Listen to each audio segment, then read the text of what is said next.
नमस्कार आदरणीय दर्शक महानुभावहरू, तपाईँ यति बेला दीपश्री मिडियामा हुनुहुन्छ। तपाईँको साथमा दीपक लामिछाने उपस्थित भएको छु। विभिन्न विषयसँग सम्बन्धित कुराकानी गर्ने क्रममा हामी पछिल्लो समयमा नेपालबाट जापान जाने विद्यार्थीको सङ्ख्या बढ्नुको कारण र जापानमा देखिएका विभिन्न समस्या र जापान पुगिसकेपछि आउने समस्याको समाधान र जापानमा विद्यार्थी पढ्नका लागि यसरी किन बढ्दो सङ्ख्यामा अगाडि गइरहेका छन्, यो विषयसँग सम्बन्धित आजको जल्दोबल्दो विषय लिएर हामी उपस्थित भएका छौँ। र सँगसँगै लामो समयदेखि जापानमा बसोबास गर्दै सामाजिक क्षेत्रमा शुद्ध क्रियाशील र खानसाई टेलिभिजनका अध्यक्ष र उषा जापानका संस्थापक सदस्य पुरुषोत्तम लामिछाने अहिले नेपाल आउनुभएको छ।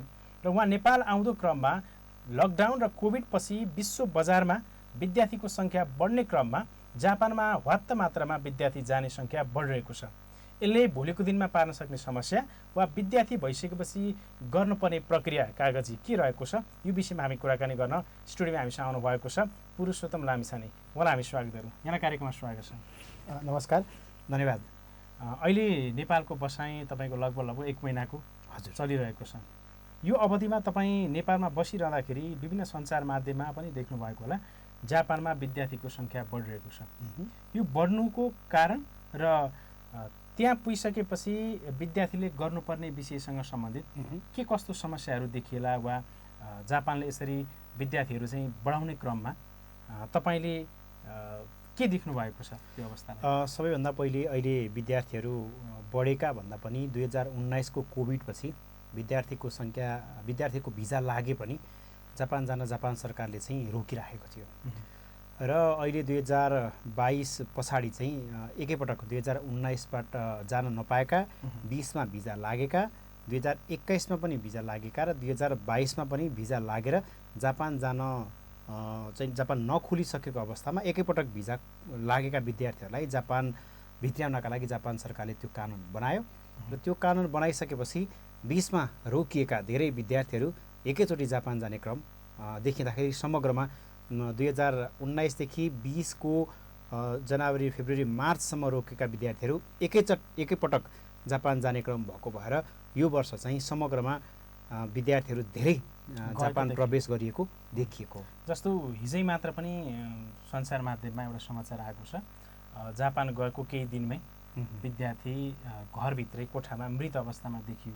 त्यसमा कमेन्ट पनि थुप्रो आएको छ कि अब जापानमा गएका विद्यार्थीहरूको भोलिको समस्या के हुन सक्ला भनिरहँदा तपाईँ लामो समय जापान बस्नुभयो, त्यसमाथि पनि विभिन्न समस्याहरूको चाहिँ तपाईँ एउटा सञ्चार माध्यममा मिडियामै एउटा संस्थाको अध्यक्ष भएको हिसाबले त्यहाँभित्र देखिएका समस्याहरू के छन् र यहाँ बुझ्दै नबुझिकन विद्यार्थीहरू गइरहेका छन् कि त्यो के छ त्यो बताइदिनु। सबभन्दा पहिला म सुरुबाट नै विद्यार्थी र जापान सरकारले विद्यार्थीहरूलाई कसरी जापान प्रवेश गराउँछ भन्ने विषयवस्तुबाट विषय प्रवेश गर्ने अनुमति चाहन्छु।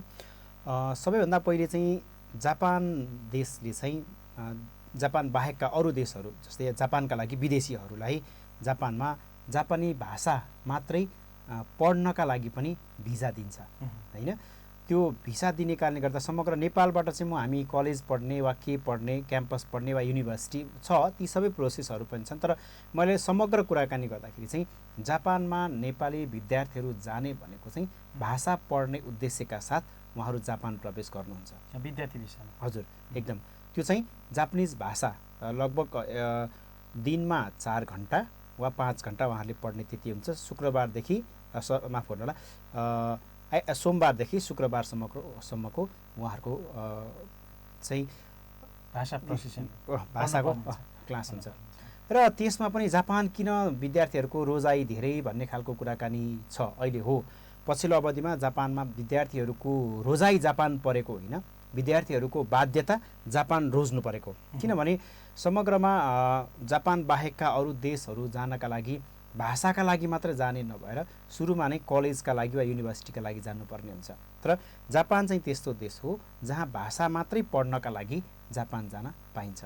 त्यो कारणले गर्दाखेरि अङ्ग्रेजीमा दक्षता नभएका वा अङ्ग्रेजी पढ्नका लागि झन्झट हुने वा कागजी प्रोसेसहरू धेरै वा एकाडेमिक प्रोसेसहरू धेरै झन्झट किन गर्ने, जापानमा भए चाहिँ +2 सकिसकेपछि सामान्य जापानिज भाषा जानिसकेपछि जापान जान पाइन्छ भन्ने र जापानको भिसा लाग्छ भन्ने सोच भएका विद्यार्थीहरूको सङ्ख्या बढी भएको कारणले गर्दा तुलनात्मक रूपमा अरू देशको तुलनामा अङ्ग्रेजी भाषा नभए पनि हुने र जापानिज भाषा थोरै मात्र सिके पनि हुने भन्ने उहाँहरूको जुन सोचाइ छ, त्यो सोचाइका कारणले गर्दा कम झन्झटिलो मध्ये पनि कम झन्झटिलो ठाउँ रोज्दाखेरि चाहिँ जापान उहाँहरूको विद्यार्थीहरूको रोजाइमा परेको छ।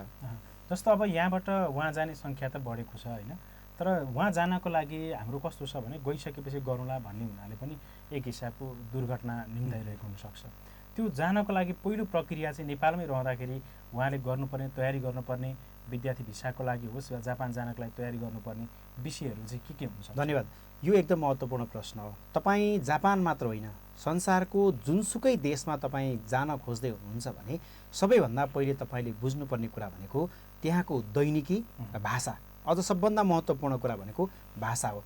जब तपाईँ जापान भाषा नै पढ्न जानुहुन्छ भने वा त्यो देश जापान नै जान खोज्नुहुन्छ भने सबैभन्दा पहिला जापान किन जाँदैछु, जापान जानको उद्देश्य के हो, कुन चाहिँ जापानिज भाषा स्कुलमा जाँदैछु, त्यसको सम्पूर्ण ब्याकग्राउन्डहरू बुझ्नु जरुरी छ।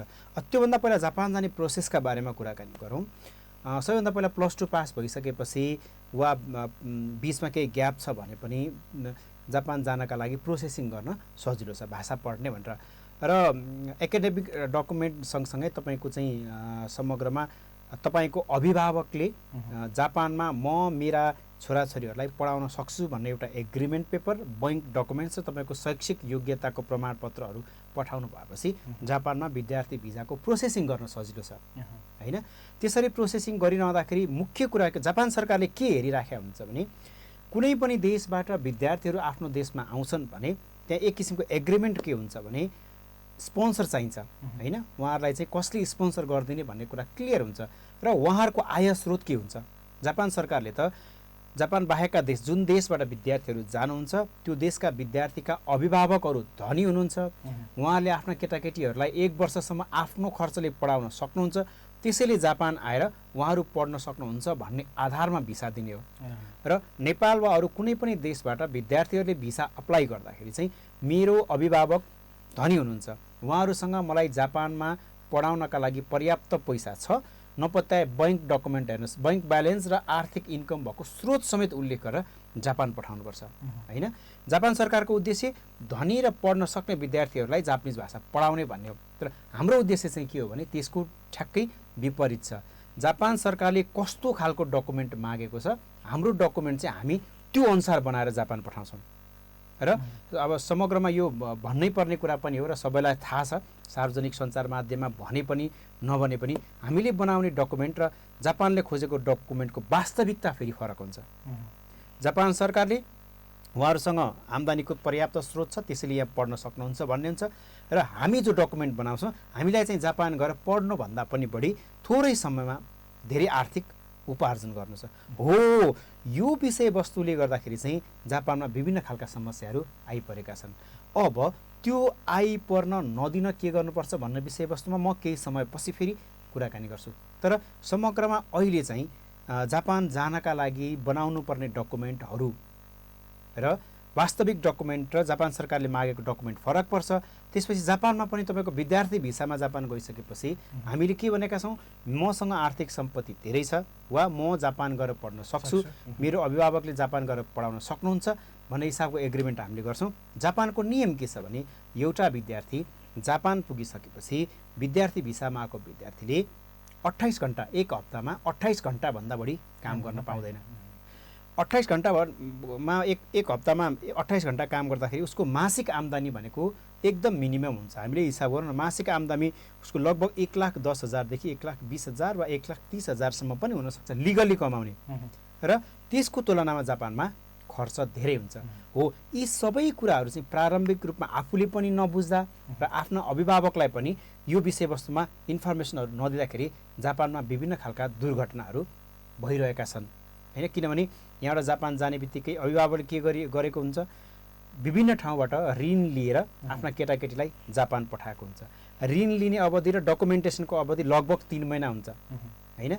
ऋण लिएर डकुमेन्ट बनाएर अनि जापान पठाइसकेपछि जापान पठाउँदा पनि 1-1.5 महिनाको बिचमा भाषा नजान्दाखेरि काम हुन्न, काम पाइन्न। काम नपाउँदाखेरि के हुन्छ भने विद्यार्थीहरूले खर्च मात्रै हुन्छ, विद्यार्थीहरूले त्यो पैसा नेपाललाई फिर्ता गर्न पाउनन्। नेपालमा 10 देखि 15 लाखसम्मको ऋण, सामान्य आर्थिक उपार्जन हुने मान्छेलाई 10 देखि 15 लाखसम्मको ऋण धेरै ठुलो ऋण हुन्छ र त्यो ऋण यहाँ ब्याज त बढ्दै जान्छ अनि 6औँ महिना 5औँ महिना पुगिसकेपछि अभिभावकहरूको प्रेसर सुरु हुन्छ जापानमा। मेरो छोरो चाहिँ फलानाको छोरोले यति पैसा कमाएर लिएर आयो, फलानाको छोराले आधी ऋण तिरिसक्यो भन्ने खालको बच्चाहरूलाई चाहिँ प्रेसर बढ्न थाल्छ हैन। त्यसरी प्रेसर बढिसकेपछि अब +2 सकिसकेका बच्चाहरूलाई आवश्यकता भन्दा बढी प्रेसर दिएपछि के हुन्छ? सोच्ने र बात गर्नु भन्दैन हैन। अब सरकारको रुल्स आफ्नै छ, फेरि त्योभन्दा बढी काम गर्छु भन्ने पनि एउटा आधार हुन सक्दैन। हो त्यो वातावरणले हुनसक्छ। अब यो त प्रक्रियाको कुराहरू हो हैन। अब यहाँबाट गइसकेपछि त्यहाँ पर्न सक्ने समस्याहरू तपाईँले के देख्नु भएको छ अहिलेसम्म? एकदम कस्ता समस्याहरू? यो अर्को महत्त्वपूर्ण विषयवस्तु हो है। मैले अहिलेकै विषयवस्तुलाई जोड्छु। अभिभावक पनि आफ्ना केटाकेटीलाई यदि जापान पठाउँदै हुनुहुन्छ भने जापानमा हुने आम्दानी र खर्च कस्तो हुन्छ भन्ने कुरा बुझाउनुपर्छ। यो काम कन्सल्टेन्सीले पनि गर्नुपर्छ। विद्यार्थीहरूले त अभिभावकलाई ढाँटिदिन्छन्। यतिसम्म छ कि अब यो यथार्थ हो कि जापानबाट अलि अगाडिसम्म चाहिँ डकुमेन्टेसनको बारेमा इन्क्वायरीहरू पनि आउँथ्यो, सोधपुछ पनि हुन्थ्यो। सोधपुछ हुने क्रममा यतिसम्म भेटिएको छ कि छोरो पनि आफै बन्ने र स्पोन्सर गर्ने अभिभावक पनि आफै गर्ने है। नक्कली डकुमेन्टका विषयवस्तुमा त धेरै छन् हैन, धेरै डकुमेन्टहरू छन्।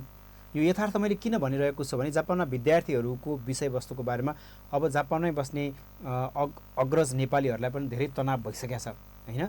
किनभने मर्नका लागि किन जापान जाने? यो तितो यथार्थ हो हैन। यस्तो पनि छ, नेपालको सिस्टम र नेपालमा गर्ने काम, नेपालमा गर्ने एउटा प्रविधि र नेपालमा व्यक्तिले गर्ने एउटा श्रम र जापानमा टोटल फरक छ नि त हैन। त्यो हिसाबले पनि त्यहाँ चुनौती हुन्छ। त्यो विषयवस्तु फरक हो। मैले यहाँ चाहिँ बुझाउन खोजेको कुरा चाहिँ कम्तीमा पनि आफू जाने देश हैन कस्तो छ भन्ने कुरा बुझेर गइयो भने, आफ्नो क्षमताले भ्याउँदैन भने हैन, कम्तीमा एउटा ज्यान त जोगिन्छ। स्टुडेन्ट भिसाको प्रक्रिया सबै सकेर जापान गइसकेपछि चाहिँ त्यहाँ गर्नुपर्ने प्रक्रियाहरू चाहिँ के छन्? धेरैजसो चाहिँ विद्यालयले नै जब हामी इमिग्रेसन आउट हुन्छौँ, जापानको इमिग्रेसन आउट भइसकेपछि एयरपोर्टबाट विद्यालयले लिएर गइसकेपछि विभिन्न खालका प्रोसेसिङहरू विद्यालयले नै गरिदिने ठाउँहरू पनि धेरै छन्। र समग्रमा हामीले ध्यान दिनुपर्ने कुरा भनेको चाहिँ हामी जापान प्रवेश गरिसकेपछि 14 दिनभित्र हामी कुन ठाउँमा बस्छौँ त्यो ठाउँको वडा कार्यालयमा गएर आफ्नो चाहिँ एड्रेस ठेगाना दर्ता गरिसक्नुपर्छ 14 दिनभित्र हैन।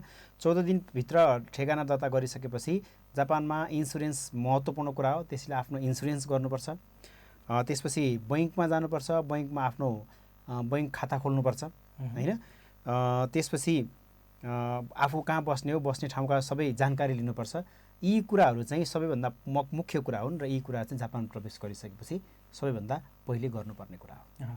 अब त्यहाँ जापान गइसकेपछिको तपाईँले त्यहाँ भित्रको प्रक्रिया पुरा गरिसकेपछि पनि कस्ता समस्या चाहिँ आइरहेका छन्? सबभन्दा पहिला चाहिँ दीपक सरले सुरुमै कुरा गर्नुभए जस्तै जापान जानुभन्दा अगाडि भाषा थोरै वा भाषा कति जान्नुपर्छ भन्ने विषयवस्तुमा कुरा भयो। सबभन्दा पहिला चाहिँ भाषाको समस्या है। नेपालबाट जापान जाने अधिकांश विद्यार्थीहरूको सोचाइ चाहिँ के हुन्छ भने हामी भाषा पढ्न जाने, जापान गइसकेपछि त भाषा आइहाल्छ नि भन्ने खालको सोचाइ हुन्छ। तर त्यस्तो होइन। जापान गइसकेपछि भाषा आउँछ, अध्ययन गर्ने, पढ्ने, राम्रोसँग त्यो बारेमा जानकारी लिने विद्यार्थीले कम्तीमा पनि प्रारम्भिक रूपमा 2 जनासँग सामान्य कुराकानी गर्न सक्ने कुरा चाहिँ यदि नेपालमै हामीले पढ्यौँ भने, बाटो अल्मलिँदाखेरि कम्तीमा बाटो अल्मलिँदाखेरि सम्बन्धित ठाउँमा जाने कुरा मात्रै आयो भने, कम्तीमा भोक लागेको छ भने खानेकुरा माग्ने कुरासम्म आयो भने हैन, एकदम राम्रो हुन्छ। मैले यहाँ भन्न खोजेको कुरा चाहिँ धेरै विद्यार्थीहरूको चाहिँ हामी जापान गइसकेपछि पढ्ने त हो नि, भाषा नै पढ्न जापान जाने भएको भएर किन दुःख गरिरहनु पर्यो नेपालमै भन्ने खालको सोच हुन्छ। यो नितान्त गलत हो। जापान गइसकेपछि सबैभन्दा ठुलो समस्या तपाईँलाई जापानी भाषामै पर्छ। किनभने नेपालमा 4-5 महिना, 8-9 महिना, 1 वर्षसम्म हामीले जापानिज भाषा पढ्यौँ भने पनि जापानमा प्रयोग गर्ने बेलामा हामीलाई भन्ने बित्तिकै ती भाषाहरू आउँदैन र समस्या पर्छ। त्यसैले सबभन्दा पहिला भाषाका कारणले पर्ने समस्याहरू धेरै छन्। अघि पनि मैले भने र कामको सन्दर्भमा मैले अघि जोडेँ 28 घन्टा काम गर्न पाइन्छ। त्यो काम चाहिँ हामीलाई के लाग्छ भने हामी जुन विद्यालयबाट जापान जान्छौँ त्यो विद्यालयले हामीलाई काम खोजिदिन्छ भन्ने लाग्छ। हो, विद्यालयले काम खोजिदिने कुरा चाहिँ गलत होइन।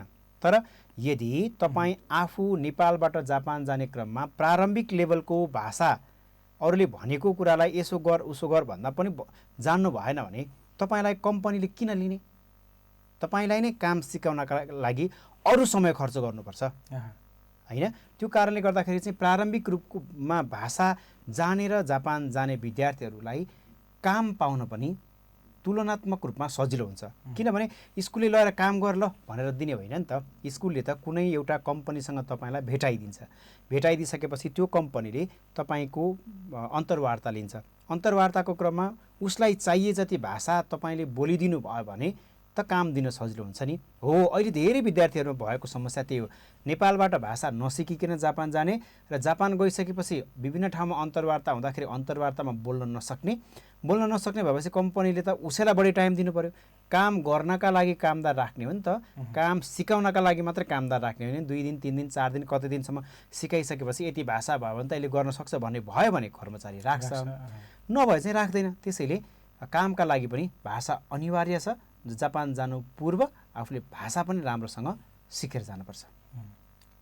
अन्तिममा अब केही विषयवस्तुहरू छन्। अन्तिममा हाम्रो जुन दिपश्री मिडिया हेरेर बस्नुभएका युट्युब च्यानल हेर्नुभएका हाम्रा दर्शकहरूलाई तपाईँ लामो समय जापानमा बस्नु एउटा बाटो हो, त्यसै गरी जापानमै रहेको संस्थामा पनि आबद्ध हुनुभएको छ एकदम, र अर्को आफ्नै पनि एउटा टेलिभिजन खान्साई टेलिभिजनको पनि अध्यक्ष हुनुहुन्छ। समग्र तपाईँले त्यहाँका विषयवस्तु, त्यहाँको एनआरएनसँगको एउटा कोअर्डिनेसनका कुराहरू, विद्यार्थीमा परेका समस्याका कुराहरू, त्यहाँ समस्या पर्यो भने चाहिँ कतिले चाहिँ अब कसलाई बोलाउने त होइन? यो समस्याको समाधान नहुने पनि हुनसक्ला वा समाधान हुने पनि हुनसक्ला, तर त्यो ठाउँ त्यो एकिन यो ठाउँमा गएर चाहिँ मेरो समस्या समाधान हुनसक्छ भन्ने एउटा त्यहाँ कुनै निकाय छ या कसरी चाहिँ उनीहरूले आफ्नो एउटा विद्यार्थीले दुःख पर्दा समाधान? एकदम धन्यवाद। सबभन्दा पहिला त हामी जुन देशमा जान्छौँ, जुन देशमा प्रवेश गर्छौँ, जुन देशमा जान्छौँ, त्यो देशमा गइसकेपछि त्यो देशको नीति नियम कानुनहरू पालना गर्नुपर्छ होइन?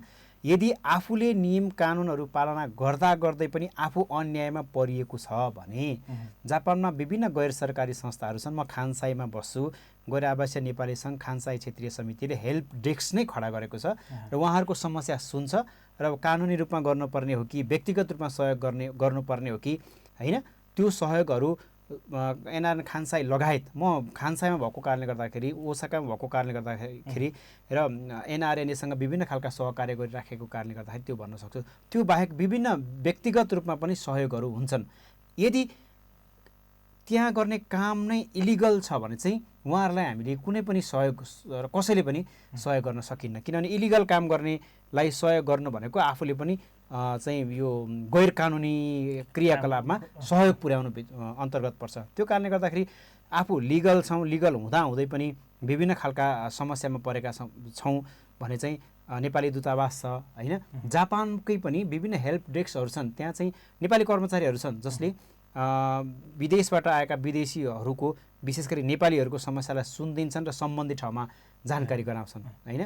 त्यो कारणले गर्दाखेरि चाहिँ आफ्नै विद्यालयमा पनि त्यस्ता खालका समस्याहरू राख्न सकिन्छ। जापान यस्तो देश हो जहाँ तपाईँलाई समस्या पर्यो भने भाषाका कारणले तपाईँलाई अप्ठ्यारो हुन्न। त्यसैले त्यस्ता खालका अप्ठ्यारो पर्यो भने विभिन्न खालका दूतावास, गैर आवासीय नेपाली सङ्घका संस्थाहरू वा प्रहरी कार्यालयमा पनि भाषा अनुवादकहरू राखिएको हुन्छ। त्यही भएर नै पहिला जाने बित्तिकै 14 दिनभित्र ओडामा एकदम जानकारी गराउनु पर्छ, एकदम कुराहरू गराउनु भयो र सँगसँगै त्यहाँको एनआरएनएहरू सामाजिक सङ्घ संस्थाहरूसँग पनि कोअर्डिनेसन अगाडि बढाउनु पर्छ। त्यो त जानकारी लिइराख्नु जरुरी, लिइराख्दाखेरि चाहिँ पछि आफूलाई आफ्ना कुराहरू राख्न सजिलो हुन्छ। अन्तिममा केही भन्नुहुन्छ? अन्तिममा समग्रमा जापान भन्नुपर्ने कुराहरू मध्ये जापान चाहिँ विद्यार्थीहरूका लागि सबैभन्दा पहिले 2 वर्ष त हामीले जापानिज भाषा नै पढ्नुपर्छ। त्यसमा 28 घन्टाभन्दा बढी काम गर्न पाइँदैन। त्यसपछि पनि 3 वर्ष चाहिँ सेन्मन गाक्को भनेर कुनै प्राविधिक विद्यालय वा भोकेसनल सब्जेक्ट पढ्न पाइन्छ। त्यसपछि मात्रै हामीले आफ्नो भिसालाई वर्किङ भिसामा चेन्ज गर्न पाउँछौँ। त्यो कारणले गर्दा समग्र भाषा र भोकेसनल स्कुलका लागि मात्रै 5 वर्ष हाम्रो समय खर्च हुन्छ, लगानी हुन्छ। 5 वर्षको समयमा हामीले चाहिँ बरु नेपालमा नै 5 वर्षसम्म जापानिज भाषा पढ्यो भने यहाँ ब्याचलर पनि कम्प्लिट हुन्छ होइन। ब्याचलर कम्प्लिट गरिसकेर जापानका लागि इन्ट्रेस्ट छ भने हामीले नेपालमै बसेर 5 वर्षसम्म राम्रोसँग भाषा सिकेर जापानिज कल्चरहरू सिकेर अनि डाइरेक्टली काम गर्ने ठाउँमा अप्लाई गर्न पाउँछौँ होइन। विद्यार्थीको रूपमा गएर 5 वर्षसम्म दुःख पाएर लिगल इलिगल सबै कुराहरू चाहिँ गरिरहनु भन्दा अहिले विभिन्न खालका अरू तोकुतेई गिनौ भनेर चाहिँ विभिन्न खालका नयाँ भिजा प्रणालीहरूको बारेमा पनि जापान सरकारले 2018 देखि सुरु गरेको छ होइन। त्यस्ता विषयवस्तुमा इन्फर्मेसन लिने अनि भाषाहरूलाई राम्रो बनाउने होइन, त्यसो गरियो भने चाहिँ 5 वर्षको समय अवधिमा हुने सम्पूर्ण खर्चहरू पनि जोगिन्छ र यता हाम्रो नेपालको पढाइ पनि कम्प्लिट हुन्छ र जापानमा रोजगारीका लागि आवेदन पनि दिन सक्छौँ होइन। त्यसैले